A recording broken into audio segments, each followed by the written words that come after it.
이웃의 따뜻한 삶과 치열한 삶의 이야기를 차곡차곡 쌓아가 보겠습니다. 울산 인물사전 정다혜 리포터와 함께합니다. 안녕하세요. 네, 안녕하세요. 리포터 정다혜입니다. 네, 자 우리 이웃의 얘기를 사전에 써내려가듯 차곡차곡 쌓아가는 시간인데요. 오늘은 어떤 분 만나볼까요? 네, 오늘은 약 3년 전 38년의 공무원 생활을 마치고 이제는 울산의 사회복지에 기여하고 계신 분을 만나보겠습니다. 울산 통합돌봄지원센터 심규환 센터장이 오늘의 주인공입니다. 1980년 처음 공무원이 돼서 경주로 발령을 받았는데요. 당시 공무원 생활은 유난히 딱딱하고 힘들었다고 합니다. 하지만 나라를 위해서 일한다는 것이 보람됐다고 하는데요. 그리고 10년 뒤에는 울산 중구 학성동 동사무소에 발령을 받아서 울산에 오게 됐다고 합니다. 뒷이야기는 직접 들어보시죠. 그때는 이제 울산에 오니까 어떤 한창 산업사회고 막 그 도시가 팽창되던 시기니까 도시 개발, 이게 뭐 공시지가라든지 건축 업무, 건설 업무 이런 것들을 업무를 봤었어요. 그래서 설계도 하고 뭐 또 공사도 하고 이렇게 했습니다. 경주는 어쨌든 농촌 지역이잖아요.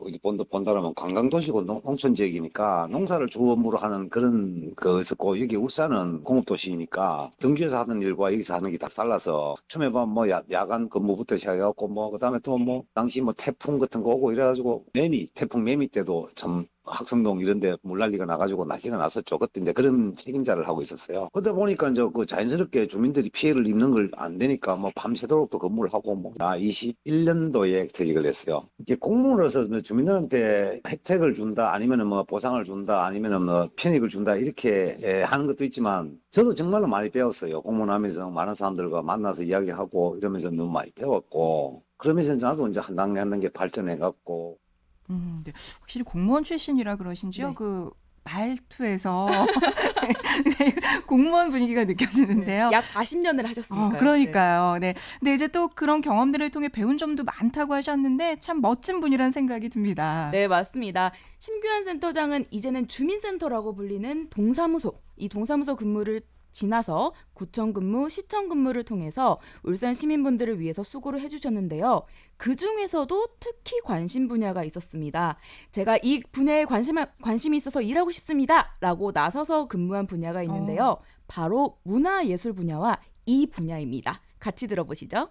2003년도에 사회복지 업무라는 걸 제가 맡았어요. 그래서 당시는 사회복지라는 게 울산에서 사실 그렇게 관심을 막 못 가졌을 때예요. 그때부터 사회복지에 관심을 가지고 하고 있는 것과 연계가 됐고, 나의 이제 행정했던 경험들을 좀 살려서 이런 제도를 활용해서 혜택을 주면 좋겠다라는 생각 때문에, 저는 사실은 이걸 뭐 돈을 보고 했다거나 이런 측면은 아니에요. 처음에 그분들한테 어떤 혜택을 주어질 것인가, 이분들이 제도를 놓치고 있는 게 뭘까, 이런 측면에서 접근을 하게 됐죠. 글을 모르신다거나 치매가 있다거나, 보호자들도 그 분야에 잘 모르거든요. 어떤 혜택을 받아야 될지. 근데 그분들한테 이제 도움을 주는 거죠. 우리가 소위 말하는 기초수급자라고 얘기를 하죠. 사실은 수급자인데도 불구하고 수급자를 못 받는 분들이 계세요. 자식이 있는데 그 중에 한 명이라도 소득 수준이 괜찮으면 혜택을 못 받는 거예요. 그런데 이분들의 문제가 뭐냐면 딸과 자식이 연락 안 되는 사람이 너무 많아요. 그래서 내가 그분들한테 이런 혜택이 있습니다라고 설명을 해주는 거죠. 동주민센터나 이런 데 모시고 가서. 그러니까 내가 이제 그분들을 위해서 순수하게 봉사를 하니까 내가 그냥 뭐 이걸까지 막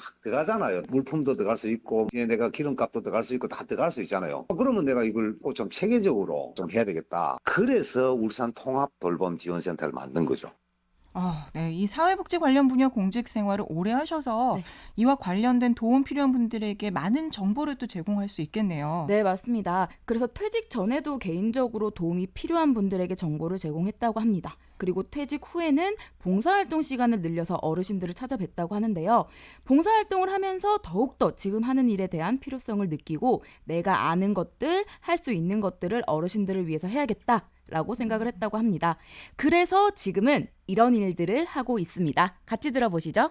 제일 첫 번째로 건강보험관리공단하고 연계돼서 사회복지 서비스업인 방문요양이라는 제도를 하고 있습니다. 어르신이 불편하거나 이런 분들한테 요양보호사를 집으로 파견을 보내서 불편한 점을 돌보게끔 하는 제도고요. 두 번째로는 방문 목욕차, 어르신들이 목욕을 시켜드릴 수 있게끔. 그다음에 내가 학생이 하나 엄마하고 같이 살고 있어. 한부모 가정이 많으니까요. 고등학교를 그 엄마를 돌본다고 못 가거든요. 그러면은 엄마를 돌볼 사람이 있어야 되잖아요. 그래서 그 가사 돌봄이라는 제도를 또 하고 있어요. 울산이 1인 가구가 약 16%에 육박해요. 엄청 많다고요. 노인도 될 수 있고 소년 소녀 가정도 될 수 있고 그러면 이분들한테 다 손이 필요한 거라 사회에서.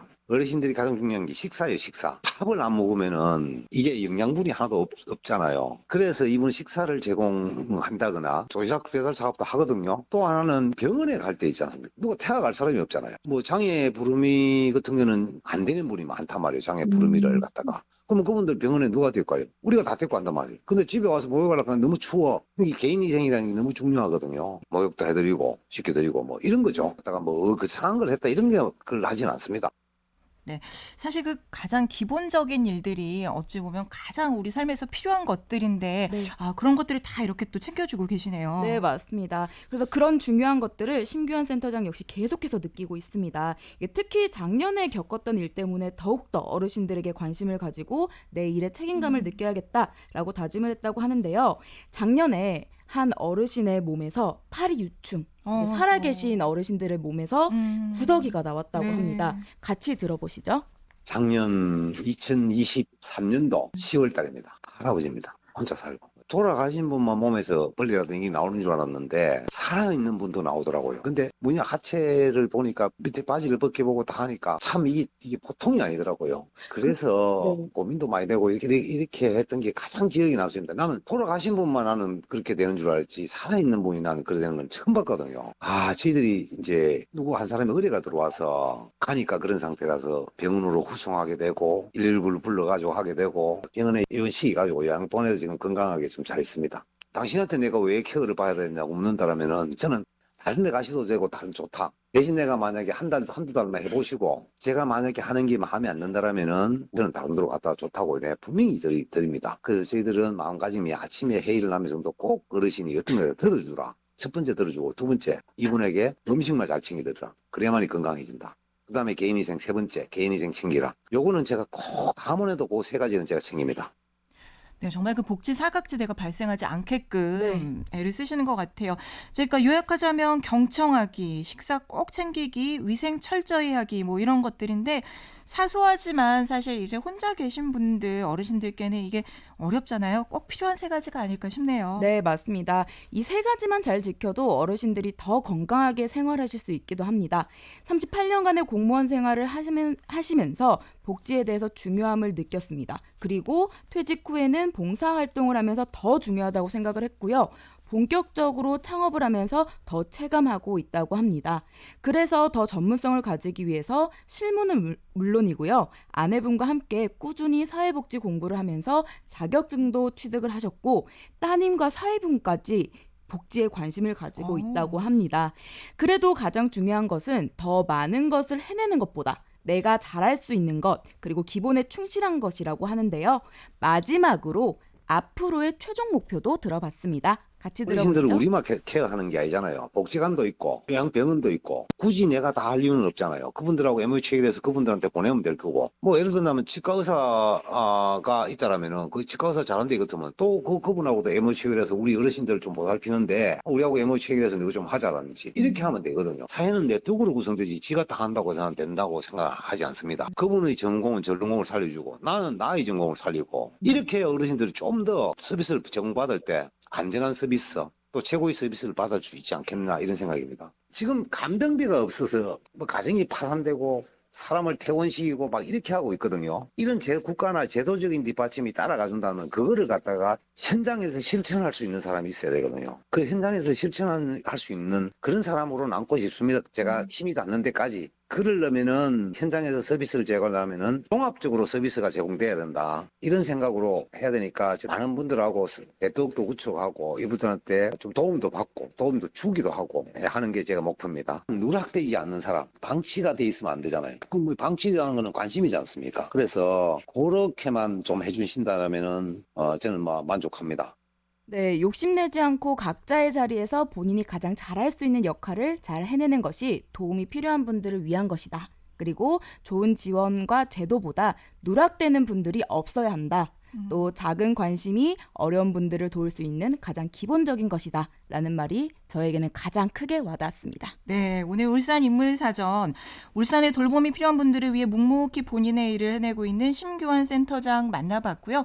우리 또 정다혜 씨가 울산 곳곳에 훌륭한 분들 이렇게 또 만나 뵙느라 많이 애쓰고 있는데, 우리 0713님이 이렇게 또 다혜 씨 건강하고 행복하세요 하면서 인사 남겨주셨는데, 그 우리 0713님이 제가 알기로는 그 다혜 씨, 네. 그 몇 번 택시로 이렇게 오. 여기 이렇게 그 방송국에 내려주셨던 기사님이시거든요. 네, 저 안 그래도 네. 그분도 제가 취재를 한번 가고 싶다고 말씀드리려고 했거든요. 우리 연락 한번 0713 주십시오. 네.